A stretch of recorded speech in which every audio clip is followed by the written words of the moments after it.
बहुत समय बाद मेरी आंखें खुली और मैं कोमा से बाहर आया। नर्स ने मुझे देखा और बोली, ओ तुम्हें होश आ गया।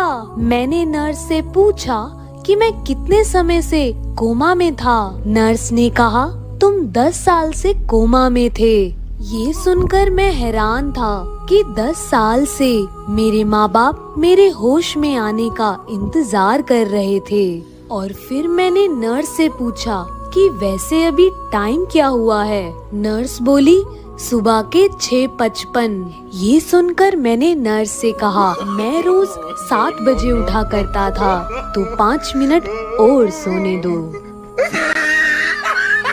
दोस्तों, फ्लोरिडा के एक स्कूल में ज्यादातर सीनियर लड़कियां स्कूल के वॉशरूम में लिपस्टिक लगाती थी, लेकिन प्रॉब्लम ये था कि लिपस्टिक को लगाने के बाद वो अपने होठों को शीशे में दबाती थी, जिससे रोज सैकड़ों होठों के निशान शीशे पर बन जाते। सफाई कर्मी हर रात शीशे को साफ करता, लेकिन अगले दिन फिर लड़कियां शीशे पर लिप प्रिंट लगा देती। सफाई कर्मी ने परेशान होकर यह बात स्कूल के प्रिंसिपल को बताया। प्रिंसिपल ने फैसला किया कुछ करना पड़ेगा। अगले दिन प्रिंसिपल ने सभी सीनियर लड़कियों को वॉशरूम में बुलाया और कहा, देखो सफाई कर्मी इन दागों को कैसे साफ करता है। सफाई कर्मी ने पोछा लिया और टॉयलेट में डुबकी लगाई और उससे शीशे को रगड़ा। यह देखकर सभी लड़कियां हैरान हो गई और उसके बाद लड़कियों ने कभी शीशे पर अपने होठों के निशान नहीं छोड़ी। रक्षाबंधन के दिन एक लड़की को रास्ते में एक गरीब लड़का दिखता है। वो उसके पास जाती है और पूछती है, सुनो क्या तुम्हें भूख लगी है, मेरे घर चलोगे? गरीब लड़का हाँ भरता है और साथ चल देता है। आ जाओ आ जाओ आ जाओ, ये लो पानी पियो। अच्छा 1 मिनट रुको, मैं अभी आती हूँ। लड़की जाती है और कहती है, ये लो राखी। इतने में लड़का पूछता है, वैसे दीदी आपका कोई भाई नहीं है क्या? लड़की बताती है, भाई तो है, लेकिन पिछले रक्षाबंधन कुछ ऐसा हो गया कि वो हॉस्पिटल में एडमिट हो गया और वो मुझसे कभी राखी नहीं बंधवाता। लड़के ने पूछा, क्यों? लड़की ने कहा, मैंने सिर्फ उसे 10,000 रुपए तो मांगे थे, पर वो मुझे 10 रुपए की डेयरी मिल्क देकर रक्षाबंधन निपटा रहा था और उसके बाद वो हॉस्पिटल में ही एडमिट हो गया। खैर छोड़ो, तुम पानी पियो। अरे ये कहाँ गायब हो गया? और ये राखी? अब तो मेरी शादी होने वाली है, वहाँ राज करूंगी राज।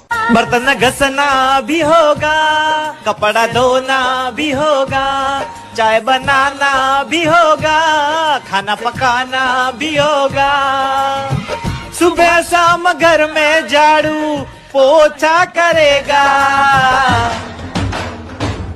जो भी शादी करेगा।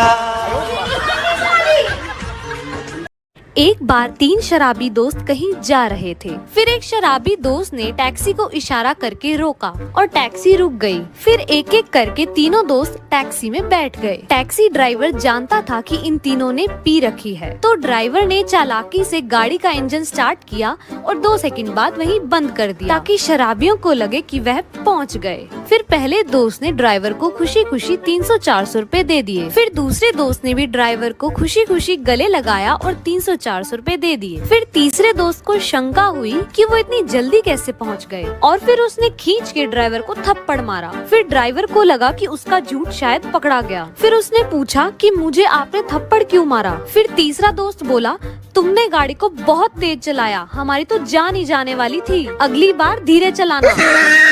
दोस्तों, एक बार एक लड़का मुंबई घूमने गया। वहाँ उसका वॉलेट कहीं गिर गया। लड़का पैसे उधार लेने के लिए अपने मुंबई में रहने वाले 2 दोस्तों के पास गया। एक दोस्त से उसने 1,000 का नोट लिया और दूसरे दोस्त से 500 रुपए का नोट लिया, लेकिन फिर उसके 1,000 रुपए कहीं गुम हो गए। बचे हुए 500 रुपए में से उसने 300 की शॉपिंग कर ली और बाकी 200 रुपए में से उसने 100 रुपए अपने दोनों दोस्तों को वापस कर दिए। अब लड़का एक दोस्त का 900 रुपए उधार है और दूसरे दोस्त का 400 रुपए उधार है, मतलब 1,300 रुपए उधार है। अब बड़े ध्यान से सुनिएगा, लड़का 1,300 रुपए उधार है और उसने 300 की शॉपिंग की थी, यानी टोटल हुए 1,600 रुपए, लेकिन उसने अपने दोस्त से सिर्फ 1,500 रुपए लिए थे। अब सवाल ये है कि 100 रुपए कहाँ से आए? दोस्तों, अगर आपको इसका जवाब पता है तो जरूर बताइए, और अगर इसका सही जवाब जानना चाहते हैं तो कमेंट बॉक्स में पिन है।